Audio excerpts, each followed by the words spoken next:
Boa noite a todos. Que a paz do nosso Senhor nos envolva nessa casa. Fui extremamente bem recebido. O Wesley falou, pode escolher uma música. Quero agradecer a Dona Célia, ao Marlon, a todos vocês. E quando foi para escolher o tema, na verdade eu fiz essa palestra domingo passado. Eu falei, olha, vamos para o capítulo 5, né? Que o item que nós vamos tratar aqui hoje é o 11. Mas antes de tudo eu quero agradecer por estar numa casa que carrega o nome do professor Euripides Corsanufo. E desculpem-me se eu me emocionar, porque às vezes eu começo a quase chorar. Minha filha chama muito minha atenção, sabe? Papai, tem hora que você emociona e começa a chorar, se engasga. Às vezes eu brinco com ela, falo, olha, às vezes o estado mediúnico te faz primeiro largar algumas lágrimas aqui para chegar a um ponto mais alto, que a gente tem uma dificuldade muito grande. Mas o estado emocional é algo muito difícil de controlar. Às vezes quando você está num ambiente sazonado como esse, e às vezes a gente vai falar, e esse falar, a gente vê algumas coisas, especialmente eu uso muitas gravuras para facilitar isso, porque muitas das vezes eu falo sem o data show, eu prefiro até sem o data show, porque você começa a ver alguns quadros e realmente a emoção vai, porque a fala não é só sua. A gente precisa se preparar, estudar, buscar os textos e não sair dentro daquela proposta, mas aí acontecem coisas dentro da casa espírita, que a gente já sabe disso, e começa não que a gente seja santo, mas a gente precisa de remédio, estamos sempre tratados dentro da doutrina. Aí a emoção vem, porque a emoção faz parte exatamente desse contato com a espiritualidade, que tem por nós um carinho muito grande, uma paciência enorme, e está sempre nos educando, nos ajudando. E eu fico muito feliz de estar com vocês hoje. O nosso capítulo é o 5, que é o capítulo 1 do Evangelho, que começa a falar as bem-aventuranças, e nós temos aí hoje exatamente essa passagem de Mateus, que fala exatamente para nós isso: bem-aventurados os que choram, porque serão consolados. O Sermão da Montanha, ele é, na verdade, ele é a alma do Evangelho dentro do próprio Evangelho, ele é a essência. Porque se a gente for olhar o que aconteceu antes, Jesus separa os seus 12 discípulos, que ao longo dos 3 anos vão se transformar em apóstolos, e essa jornada ela é intensa. Esses 3 anos, essas almas já estavam preparadas ali para participarem da Boa Nova. Jesus não criou nenhuma religião. A religião é a criação nossa. Jesus, ele é o verbo que já estava prometido no passado, que se faria carne para anunciar a boa notícia. Isso é, aqui nas bem-aventuranças a gente tem as 8 bem-aventuranças, em seguida nós temos a oração do Pai Nosso, que é a segunda parte.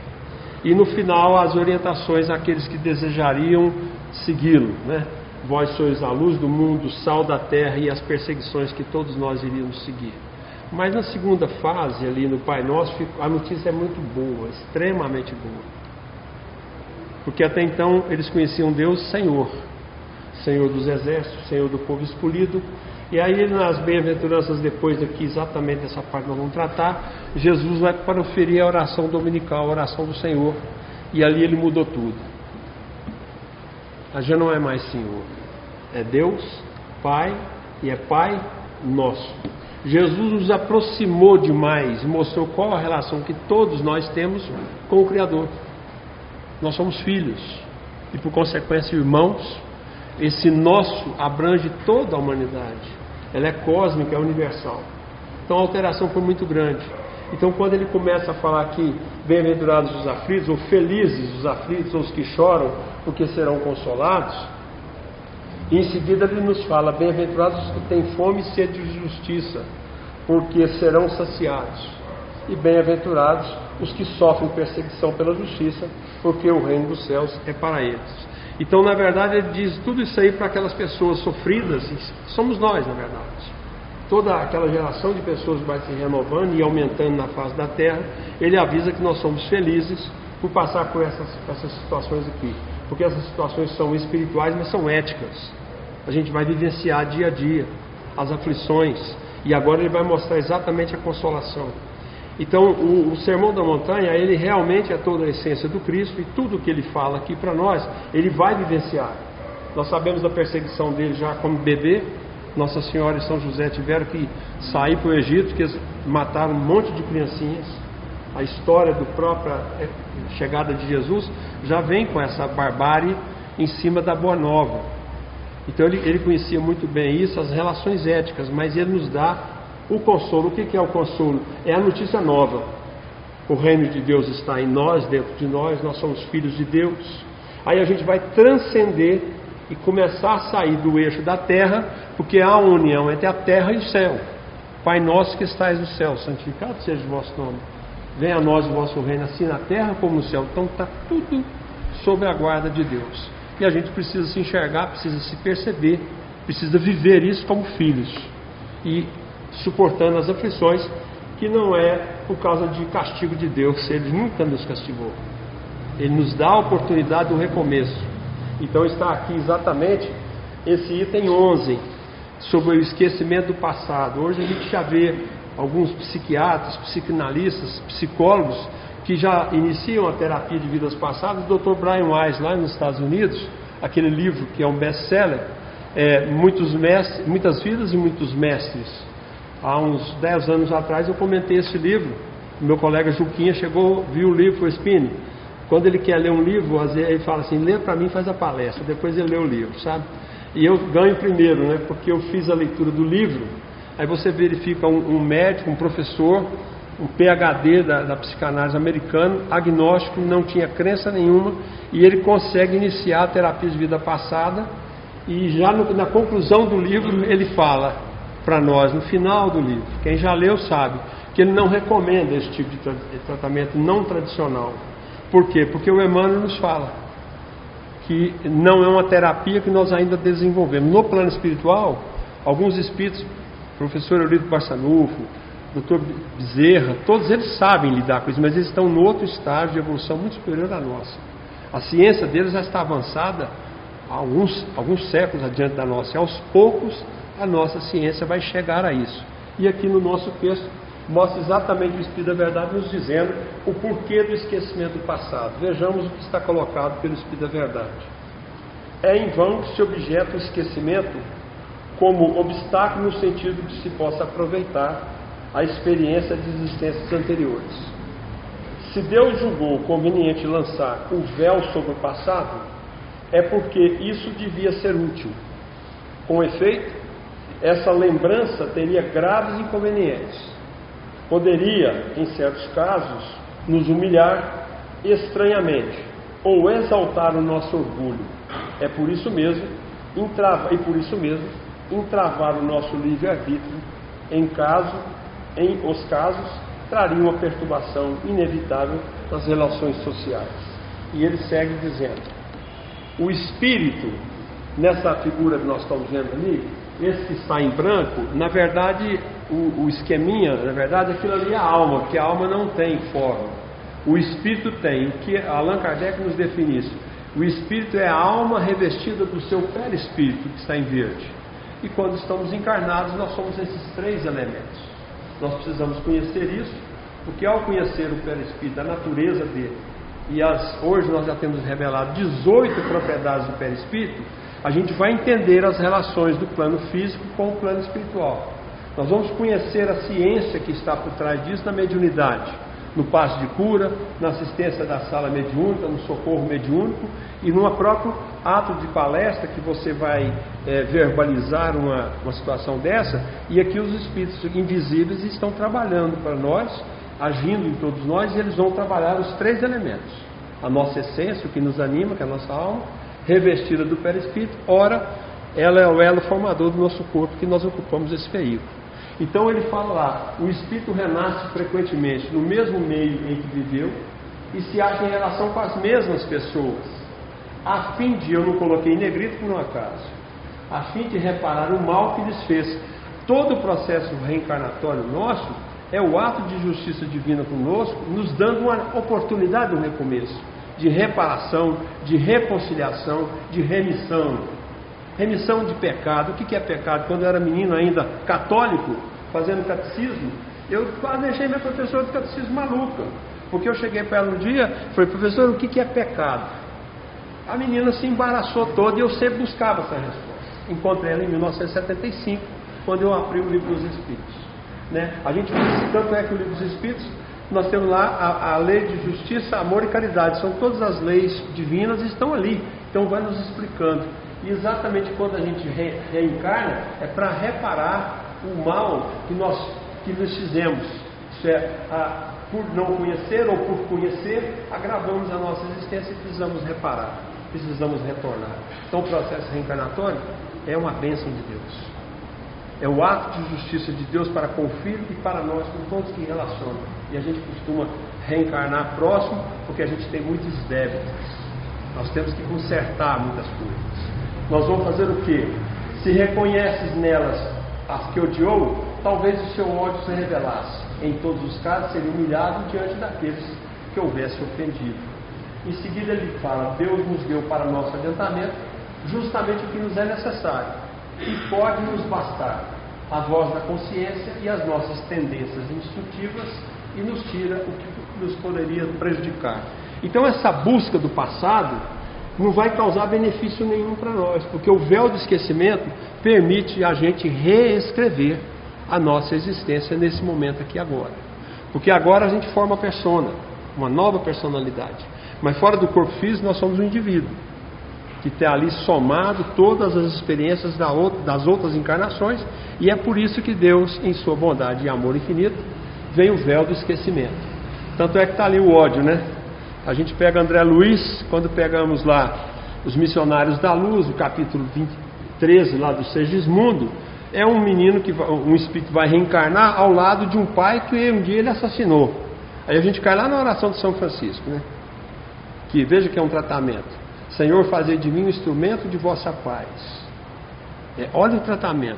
Onde houver dúvidas, que eu leve o quê? A fé. Onde houver trevas, que eu leve a luz. Onde houver ódio, que eu leve o amor. Então é isso aqui. O processo reencarnatório, se a gente for verificar a oração de São Francisco como um todo, é ele dentro de um contexto do mundo na Idade Média, que veio nos trazer duas das bem-aventuranças no seu fazer.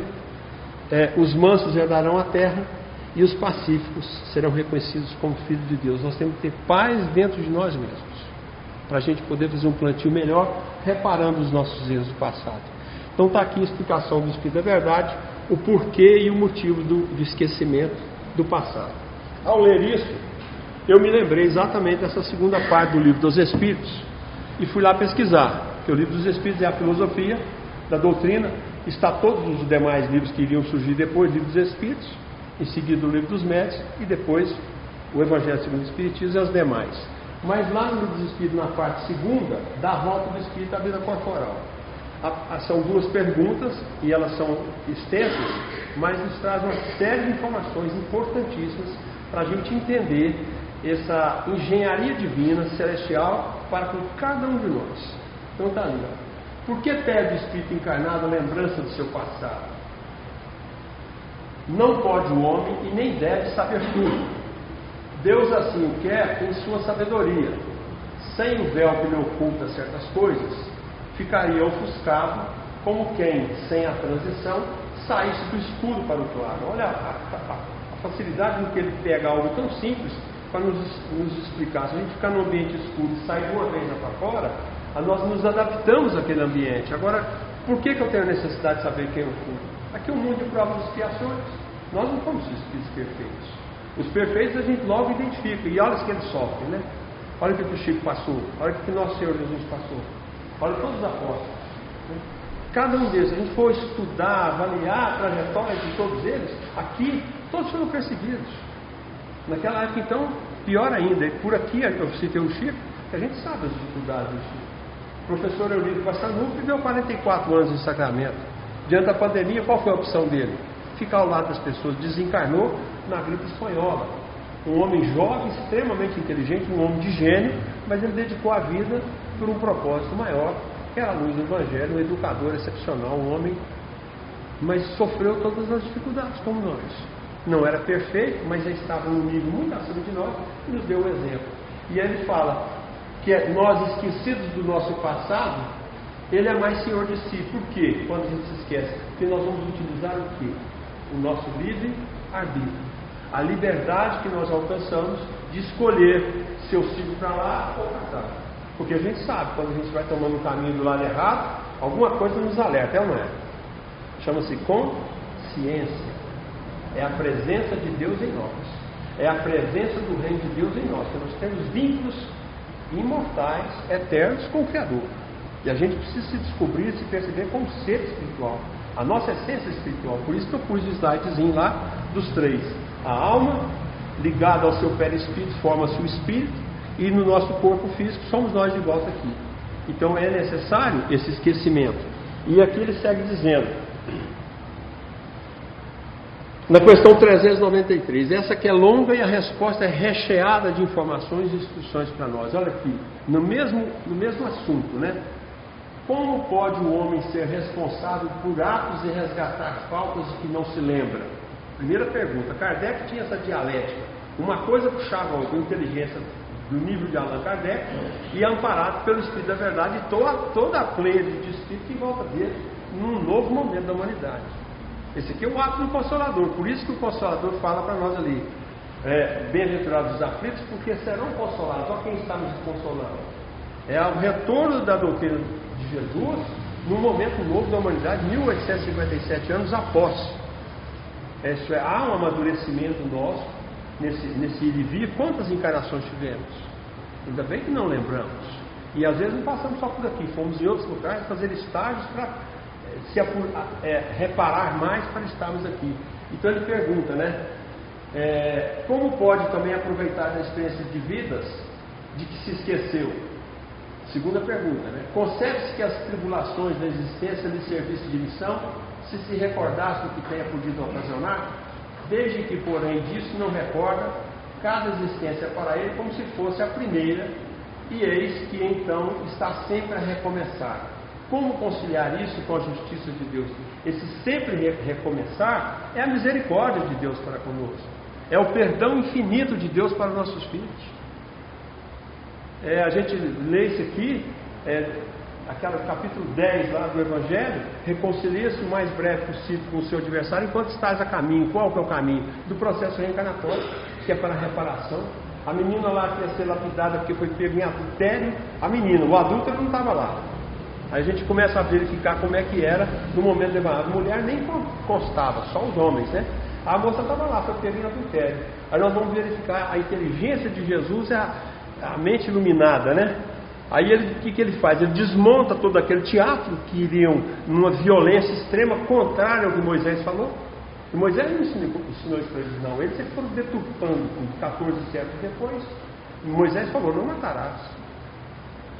Às vezes fala, não matarás, mas eles não mataram o menino apedrejado porque foi pego em adultério. Aí Jesus olha todo mundo, e aí interessante que a gente lê essa passagem, Jesus está agachado passando o dedo na lápide, como se ele não tivesse ligado, né? Se a gente olhar a imagem, é como se ele não estivesse nem aí, vamos dizer assim, mas ele estava profundamente ligado a todo o quadro. Aí ele, numa pergunta, desmonta o cenário.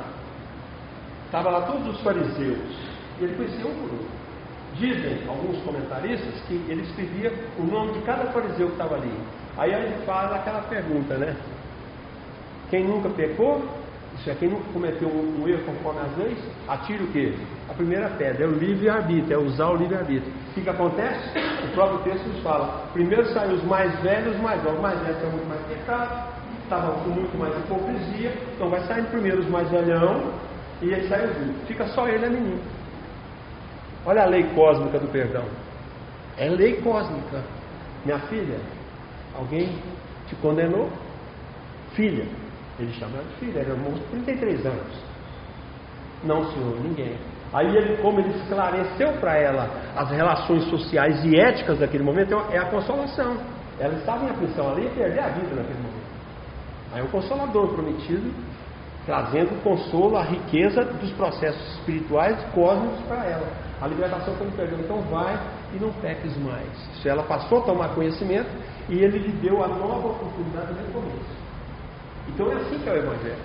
Então aqui, exatamente isso é a justiça de Deus, o processo reencarnatório, e apagar de nossa mente espiritual o nosso passado, que o nosso passado já passou. Ele faz parte de uma estrutura de um ser que precisa se conhecer a cada momento. É o que nós vemos inclusive no prefácio do Evangelho segundo o Espiritismo, os precursores, né? Sócrates e Platão. O Sócrates com aquela frase que imortaliza e gera toda a filosofia, conhecer-te a ti mesmo.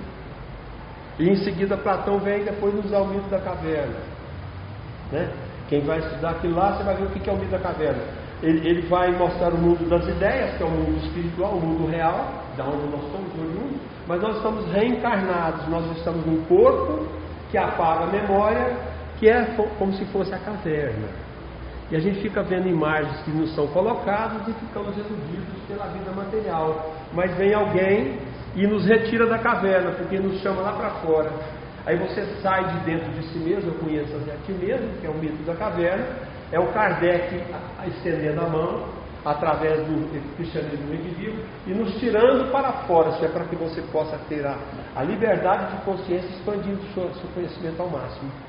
Então começa ali, o mito da caverna, eu conheço-te a ti mesmo, e o Consolador prometido é esse ato de nos explicar toda a doutrina de Jesus em 3 grandes aspectos: a filosofia, que é o como e o porquê das coisas; é a ciência espiritual.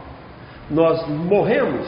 Não, nós desencarnamos, mas nós não deixamos de existir. E ao existir, a gente se comunica. E aí nós descobrimos um caminho celestial que chama-se mediunidade. Não é criação de Allan Kardec. É um atributo nosso alcançado pelo uso da consciência e do livre-arbítrio. É como a inteligência. É uma virtude que vai ser alcançada, um atributo igual à inteligência. Então nós sabemos que nós podemos comunicar com as pessoas. Essa notícia é extremamente feliz para nós. Por isso que nós somos espíritas. Sabe, nós sabemos da vida além da própria vida material e a gente vai se conhecendo. Então o primeiro Sócrates alerta para nós: conheça-te a ti mesmo, essa busca interior, porque o Cristo habita em nós, o reino de Deus está dentro de nós. Nós somos seres imortais. Perder a vida é a vida física, do corpo que nossos pais nos deram. O papai deu o gameta masculino, a mamãe o gameta feminino, forma-se um corpo de um elo espiritual que é o nosso perispírito. E toda a memória, todos os arquivos das vidas passadas estão no perispírito, mas precisam ser naquele momento lançado o véu para a gente recomeçar novamente. Então está lá, ó. Em cada nova existência o homem dispõe de mais inteligência e melhor pode distinguir o bem do mal, que é a utilização do livre-arbítrio. Nós temos liberdade nesse caminhar. Vá e não pegues mais, né? Sabe, ele desmontou toda aquela estrutura da falta, da ignorância e da violência. Então, distinguir o bem do mal. Onde o seu mérito se lembra de tudo do seu passado? A gente fica confuso, fica maluco. Porque você imagina se eu tivesse qualquer coisa recordando, e isso afeta nós aqui, porque ela vem em estados não conscientes, às vezes vem as reminiscências, a gente vai ver logo em seguida. Tá? E é por isso que a gente tem que ser educado. É por isso que nós temos alguns mecanismos. Está lá no capítulo 6. Quando ele fala do advento dos Espíritos da Verdade, instruídos, né? Amarmos uns aos outros e a instrução. Por quê? Porque nós estamos aqui para aprender, isso aqui é escola. A gente tem que ser... a autoinstrução, nós precisamos ser senhores do nosso destino, conhecer. A casa espírita é uma escola. As religiões foram se deturpando, mas sempre foi ensinamento. Jesus é o mestre. Deus é o Pai que nos deu, né? Moisés estava escrita. E também são instruções das leis, organizando tudo aqui. Então ele vai lá, a gente lembrar do passado, se a gente ficar completamente confuso, aí a gente começa a perceber a misericórdia do esquecimento. Quando o espírito volta à vida anterior, isso é retornando para a vida espiritual, diante dos olhos se lhe estende toda a vida pretérita. Vê as faltas que cometeu e que deram causa ao seu sofrer. É o ato do Consolador. Bem-aventurados os aflitos, porque serão consolados. A doutrina dos Espíritos, ela é essencialmente consoladora. Assim como de que modo as teria evitado, reconhece justa a situação em que se acha e busca então uma existência capaz de reparar o que vem de transcorrer. Então a gente vai corrigir o nosso passado delituoso nos atos aqui. E Deus nos deu uma ferramenta espetacular. A gente fala muito aqui, né? Caridade. Então vamos lá na pergunta 886 do Livro dos Espíritos. Caridade, Allan Kardec perguntou, né? Porque os Espíritos falam sempre, Paulo fala nos seus textos. Pedro, eu falei para você aquela hora, né, da música aqui, né? Na hora que ele sai ali, em Roma, o ex-pescador, ele saiu das suas pregações na Cuba, imagina. Para falar do Evangelho naquela época, tinha que esconder nos buracos de Roma, porque era proibido. Depois que ele foi a porta aberta aqui. Aí Pedro saindo ali, escondido, vem um leproso e o encontra. Pedro abandonou tudo da barca, abandonou tudo, levou a sogra, o menino, o cachorro, tudo para Roma, porque ele ia pregar o evangelho. Ele achou um novo caminho. Aí vem o leproso e intercepta Pedro. Aí Pedro leva a mão, não tinha nem a moedinha, mas ele lembrou de Jesus. Lá em Cafarnaum, Vilés de Cafarnaum, que é o seu fluido vital. Nessa época não tinha esse conhecimento ainda, que nós adquirimos com Kardec. Ele transportou uma rua através do passe e aí curou o leproso. Então, aqui é a trajetória nossa. Nós somos capazes de reparar tudo que nos vem a transcorrer. E aí vem a resposta cheia de informações aí. Aí falando para nós escolhemos provas análogas às que não soubemos aproveitar ou as dúvidas que considerem apropriadas ao seu adiantamento. E pede a espíritos que lhe são superiores que o ajudem na nova empresa que sobre si toma. Isso aqui, o que é essa frase? Essa frase que me leva lá para aquele livro do André Luiz. Eu saltei aqui de 1857 para 1945, 39, com o André Luiz, os missionários da luz que eu citei agora. Reencarnação dos seres mundos. O Alexandre Apuleio, que vem no capítulo 14, e a gente vê aquela magnífica orientação de André Luiz, para um espírito reencarnar, o Sergismundo. Todos os geneticistas, os engenheiros do mapeamento reencarnatório, haviam mais de 100, está lá no texto, olha lá, mais de 100 espíritos, orientados pelos espíritos superiores, para que um espírito possa retornar ao Sergismundo, vai encontrar com seu futuro pai, que no passado, ele se dividiu até um matar o outro, tirou a vida. E agora o pai que perdeu a vida está concedendo a vida como filho. Olha lá, espíritos que lhe são superiores que o ajudem na nova empresa que toma sobre si. São as provas, é a consolação diante das nossas aflições, que está ali, ó. É o Consolador sendo pregado para nós. E ele fala, ciente de que o espírito que for dado por guia nessa existência se esforçará pelo levar a reparar as suas faltas.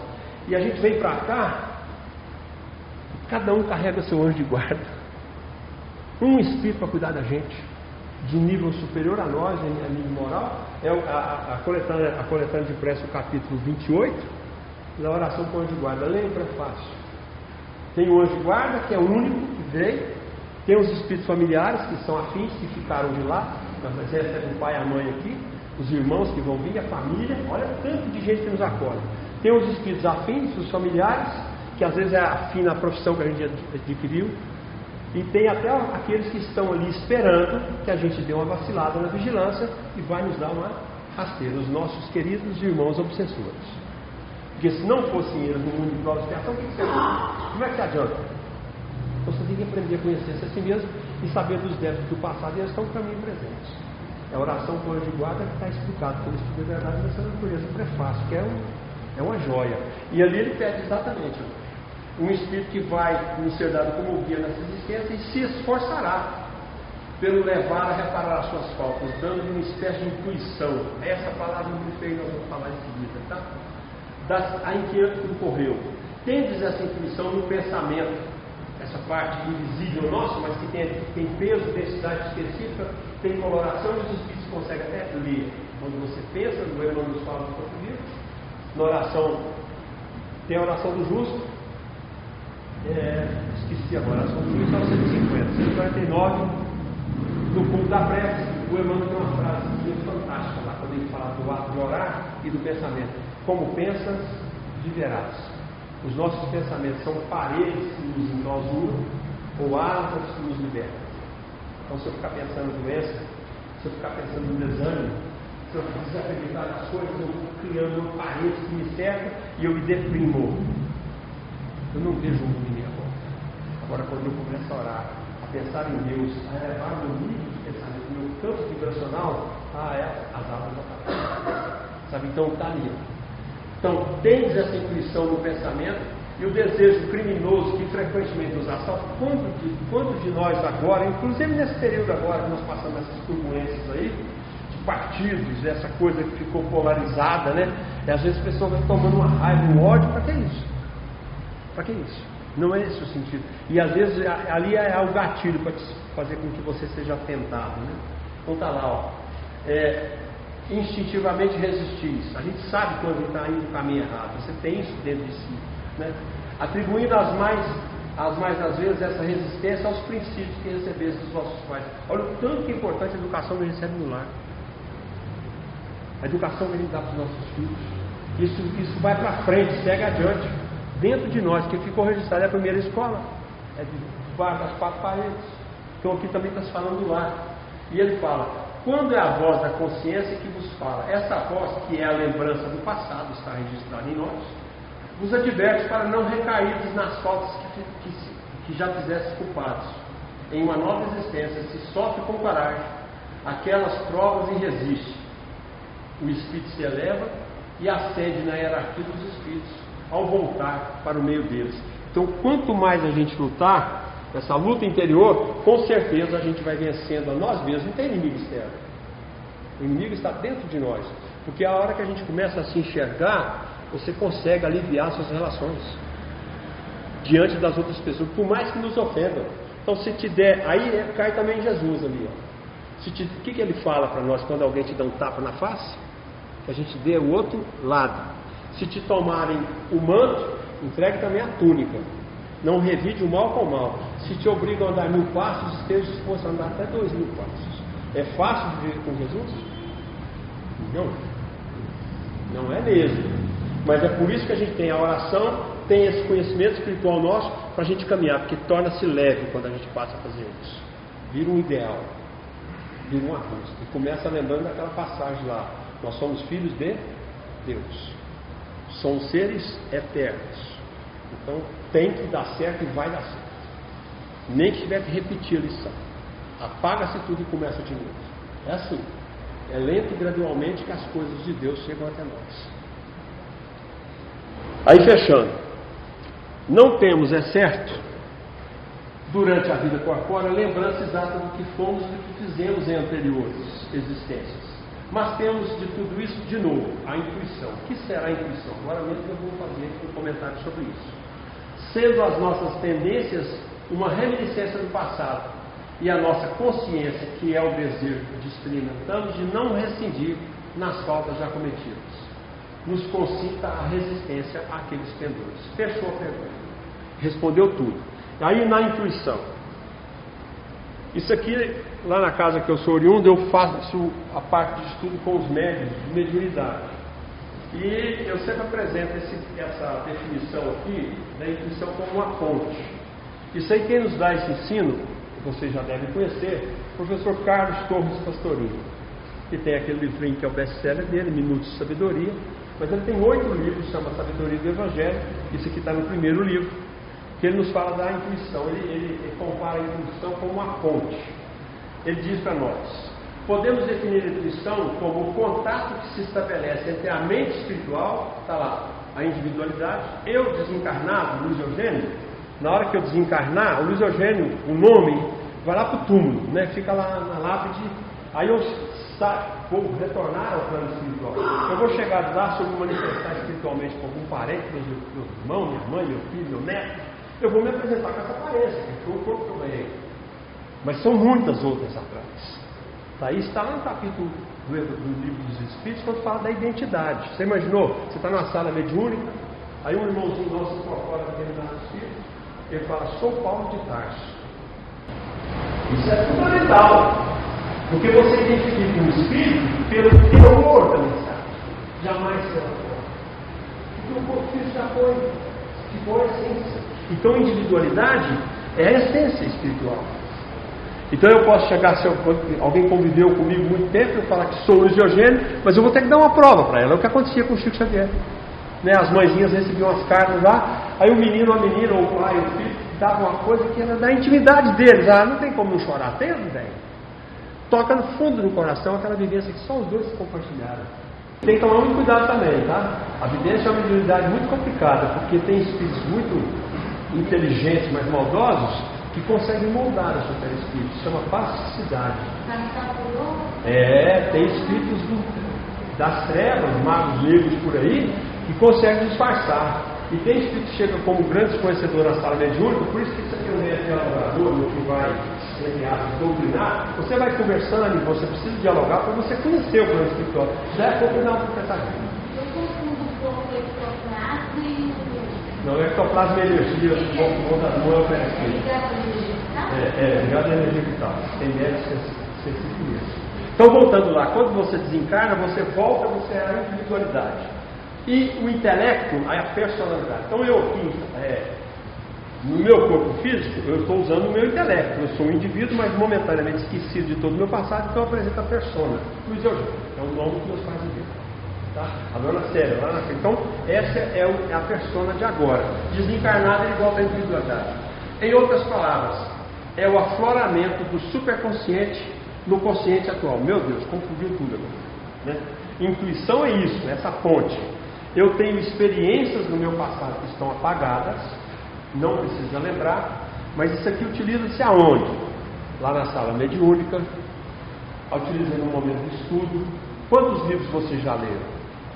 Às vezes uns já leram 10 livros, outros 100 livros, outros vai saber quantos, vai ficando arquivado. Mas você está lá, por isso que o Espírito da Verdade falou para nós, instruí-vos. Por quê? Você está lá na sala mediúnica, determinada entidade está se manifestando, aí vem aquela ideia de você dialogar com ele e surge como se fosse do nada, não é? Vem algo, é a intuição, que é esse caminho, que é essa ponte que vai nos buscar nos arquivos da superconsciência, todos os arquivos ali. Ele vai como se fosse no computador, abrisse a pastinha de arquivos e buscasse aquela última intuição. É por isso que é importante orar. Você vai dormir. Existe um texto de um professor norte-americano desencarnado, não era espírita, mas um homem espiritualizado demais, Dr. Emmett Fox. Ele tem um livro chamado O Poder do Pensamento Construtivo. Lá ele tem um capítulo chamado Chave Áurea. Então ele fala para nós o seguinte: ele é salmista, ele estuda todos os salmos. O Pai Nosso, essa frase que eu falei do Pai Nosso aí, que toda a teologia da época usou, foi dele. O poder do pensamento construtivo. Depois eu escrevo para vocês e mando, tá? O Emmett Fox fala isso para nós. Olha o que é o nosso poder de consciência e a força do nosso pensamento. Se a gente tem um problema, isso foi o que Daniel fez na Cova dos Leões. Ele explica lá no livro, Chave Áurea. Se você tem um problema e eu fico só pensando no problema, eu estou enviando energias mentais minhas para o problema. Eu estou enriquecendo o problema diante da minha realidade. Mas o meu problema está lá. Às vezes eu tenho um boleto para pagar, sei lá, vamos trazer para coisa bem material, que eu não tenho um centavo para pagar amanhã.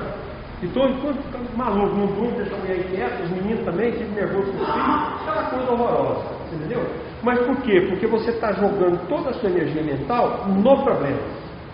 Fala assim, ó, meu problema vai ficar lá na firma, agora eu estou indo para minha casa, eu vou lá para o centro, vai ficar lá na porta, eu vou me abastecer de outro tipo de energia, eu vou pensar em Deus. Eu vou pensar em Deus. Eu vou lançar a minha energia mental naquele que me criou e me colocou diante desse quadro, que é a consolação. Porque a resposta ao seu problema, muitas das vezes, não vai ser resolvido, mas você vai encontrar caminhos de se resolver diante dele. Então o poder do pensamento é algo fantástico. E a intuição é exatamente isso aí, ó. Essa ponte. Quando você recebe a intuição, você busca o seu próprio anjo de guarda, ou sua alteração vibracional mental, te leva para o seu estado subconsciente, que às vezes já viveu isso, você acha uma saída fantástica. E às vezes o problema nem acaba, mas você aprende a lidar com ele. Ao longo dos dias, ele comenta sobre a obsessão e ele cita essa questão. Todo mundo tem um assunto, um tema central, que pensa recorrentemente nele durante o seu dia. Uma ideia. Isso. E todas as pessoas têm essa problemática, né? Tá, realimentando o problema. Esse problema, tudo isso que você citou aí, essa questão. Olha a mente, olha a nossa mente. Você entendeu? É o que eu falei para você, que o Emmanuel fala, como pensa liberar. Nossos pensamentos são paredes, isso é, eu vou criando uma série de coisas em contingência ao problema, eu vou superalimentando o problema com a minha própria consciência, como aconteceu com o Daniel na Cova do Leão. Você pega o livro do Dr. Emmett Fox, ele mostra isso também. São várias linguagens e outras vertentes religiosas. Ele fala que o Daniel virou as costas para os leões, porque ele estava olhando para fora, comungado com Deus. E o leão é inferior a nós. Ele tomou a fera.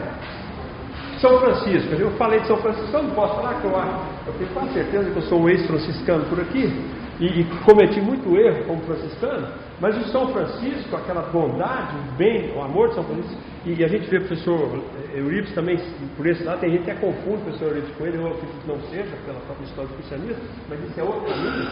Mas o São Francisco conversava com os animais, né? Ele tinha esse dom, os pássaros, as aves, tudo em volta dele. Você pega um livro do Miramês, um pouquinho de água. Eu não marquei o horário, acho que eu já explodi o horário aí. Eu vou terminar aqui agora, tá?